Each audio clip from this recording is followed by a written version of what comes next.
My name is Carson and this is On Air with Heritage Action, a podcast built for conservatives. Twice a week, we break down some of the most important issues facing our country and talk about how you can get involved today in the fight for conservative values. Today, we're talking about the DOJ and FBI's latest attacks on conservatives in America. This time, unsurprisingly, they are targeting the ProLife movement. From Mike Flynn to former President Trump, we have all seen a politicized DOJ and FBI target high-profile conservatives over the last few years. But now, just as conservatives warned a few years ago, they are starting to target average Americans like you and me. News broke this week about nearly a dozen arrests and charges that have been brought against dedicated pro-life Americans by our own Justice Department. According to reporting done by the Daily Signal's Mary Margaret Olahan, the Justice Department has charged 11 pro-life activists with alleged violations of the Freedom of Access to Clinic Entrances Act, also known as the FACE Act, for their demonstration efforts outside of abortion clinics. The FACE Act is a law that prohibits certain types of physical obstructions or intimidation outside of abortion clinics and places of worship. And this is not some small charge the Justice Department is bringing against these pro-life Americans. The possible consequences are severe. If convicted, these Americans could face 11 years in prison and fines of up to $250,000. Others could face a year in prison and fines of up to $10,000. And these people aren't the violent criminals the DOJ is trying to treat them like. They are peaceful Americans standing up for the most vulnerable, standing up for the unborn. They are calling out the abortion clinics that are trying to normalize and even celebrate abortions that end the life of a child and jeopardize the health of women. They are trying to support women in crisis and help them know that there are other choices that will allow them to keep their children. The indictment of a peaceful pro-life activist like Mark Houck is just the latest example of how the DOJ and FBI are punishing and threatening conservatives. Mark Houck is a pro-life activist, father of 7, and pastor, and spends his free time advocating for the pro-life movement and mentoring young Catholic men. After demonstrating outside of a Philadelphia Planned Parenthood last year, heavily armed FBI agents showed up at Mark's home and arrested him at gunpoint in front of his family and community just this year. Unfortunately, this is now a familiar tactic for the DOJ and FBI, showing up in the middle of the night and harassing Americans, pointing guns in their faces in front of their children, all for a crime that allegedly happened a year ago. Not only is this a complete perversion of our justice system, but it is also clear that this is a tactic to intimidate regular Americans from going out and expressing their pro-life views. Aside from using their power to investigate and indict conservative Americans who don't agree with the radical ideology of the left, this politicized DOJ is also failing to investigate crimes against pro-life Americans. Since the draft Dobbs decision was leaked this past summer, at least 73 pregnancy resource centers and 83 Catholic churches have been attacked for their stance on protecting life. These organizations provide life-saving services to mothers and their unborn children. While pro-abortion organizations encourage women to kill their unborn babies or reduce them to just a clump of cells, pregnancy resource centers step in and provide the compassionate care that women and their babies need. Yet these pregnancy resource centers have been firebombed, vandalized, and defaced with disturbing phrases like, "If abortions aren't safe, then you aren't either." Churches have been threatened, and groups like Jane's Revenge have issued communiques calling for a night of rage. Who has been held accountable? Nobody.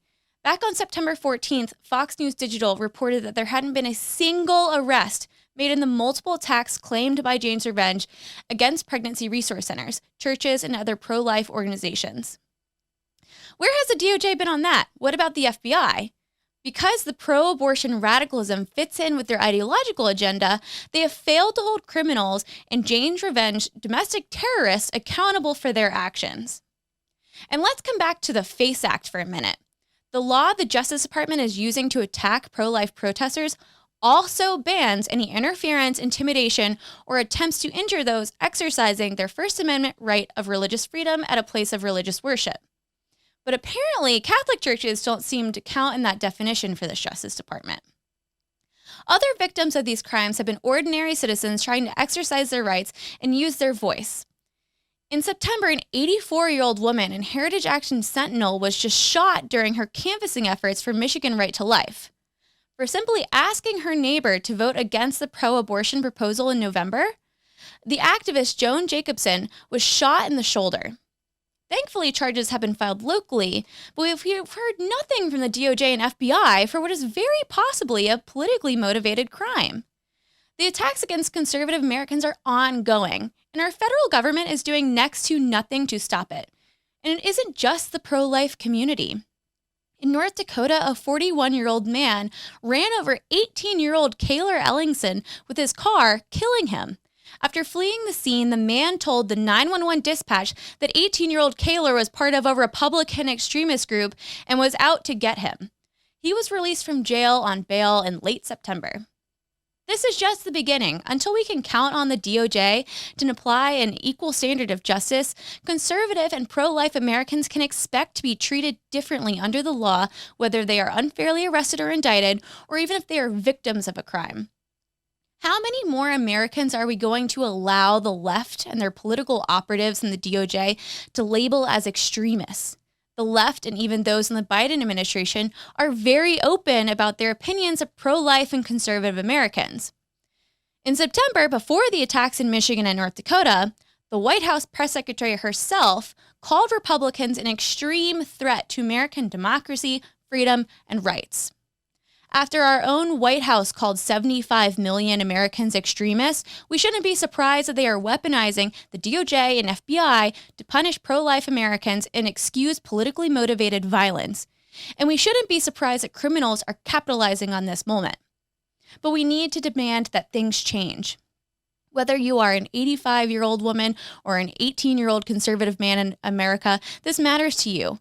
No matter what issue you are advocating for, this matters to you. Honestly, whether you're a Republican or a Democrat, this should matter to you. Our system of justice must be equal and fair. It is a core institution of our system of government, and we have to protect it. The DOJ will not deter us in our fight for the unborn. The DOJ will not deter pregnancy resource centers or pro-life activists for standing up for mothers and babies. The DOJ will not silence or intimidate conservative Americans from expressing their views or practicing their religion.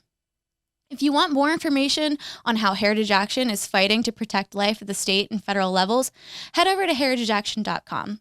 To join our community of grassroots activists, be sure to text JOIN to 51776.